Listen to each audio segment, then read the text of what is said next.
പണ്ടുകാലത്ത് വയനാടൻ കുടിയേറ്റ ജനതയുടെ പ്രധാന ഭക്ഷണമായ വാട്ടക്കപ്പയെക്കുറിച്ചാണ് അടുത്ത റിപ്പോർട്ട്. പുതുതലമുറയ്ക്ക് കേട്ടുകേൾവി പോലുമില്ലാത്ത കപ്പവാട്ട് എങ്ങനെയാണ് തയ്യാറാക്കുന്നത്? കാണാം നടവയൽ ബ്യൂറോ തയ്യാറാക്കിയ റിപ്പോർട്ടിലേക്ക്. വയനാടൻ കുടിയേറ്റ ജനതയുടെ രക്തത്തിൽ അലിഞ്ഞു ചേർന്നതാണ് കപ്പയും കാന്താരിമുളകും.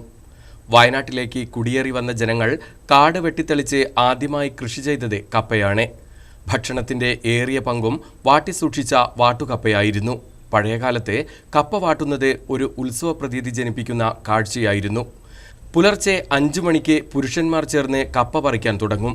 അതിനു മുൻപ് തന്നെ തീ കത്തിക്കുന്നതിനുള്ള മുളകൾ കാട്ടിൽ നിന്നും ശേഖരിച്ച് വെച്ചിട്ടുണ്ടാവും. പറിച്ചെടുത്ത കപ്പ ചുരണ്ടുന്നതും പൊളിക്കുന്നതുമെല്ലാം സ്ത്രീകളുടെയും കുട്ടികളുടെയും ജോലിയാണ്. എല്ലാവരും വട്ടത്തിലിരുന്ന് കളിതമാശകളും നാട്ടുവർത്തമാനങ്ങളും പറഞ്ഞുള്ള ഒരു കൂടിച്ചേരൽ കൂടിയായിരുന്നു ഇത്.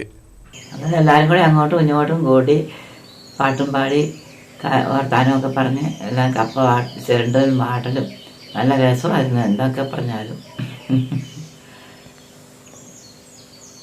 അങ്ങനെയുള്ള കാര്യങ്ങളൊക്കെ ആയിരുന്നു. ഇന്നിപ്പം അങ്ങനത്തെ കപ്പ വാട്ടലൊന്നുമില്ല. ഇപ്പം കുറേശ്ശെ ഉള്ള വാട്ടാൻ പോലും കപ്പ ഇല്ല. ഇപ്പോൾ കപ്പ പറിച്ചു കഴിഞ്ഞാൽ പുരുഷന്മാർ കപ്പ അരിയാനിരിക്കും. ഇതിന് പ്രത്യേകതരം കത്തിയുമുണ്ടായിരുന്നു.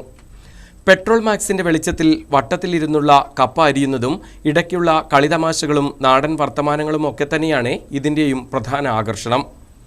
അരിഞ്ഞെടുത്ത കപ്പ പ്രത്യേകം തയ്യാറാക്കിയ ചെമ്പിലിട്ട് തിളപ്പിച്ച് വാട്ടിയെടുത്ത് വെയിലത്തുണക്കി സൂക്ഷിക്കും. അത് ഒരു നാടിൻ്റെ ഒരു ഉത്സവമായിരുന്നു അന്ന്. ഇന്നത്തെ കാലത്ത് ആനയായി കടുവയായി കുതിരയായി ആർക്കും കപ്പ വേണ്ട. ബേക്കറി കയറി സാധനങ്ങൾ കഴിക്കുന്നു, വീട്ടിൽ പോകുന്നു. 5ഉം 6ഉം ചെമ്പുകൾ നിരനിരയായി വെച്ച് കപ്പ വാട്ടുന്നത് ഒരു കാണേണ്ട കാഴ്ച തന്നെയാണ്.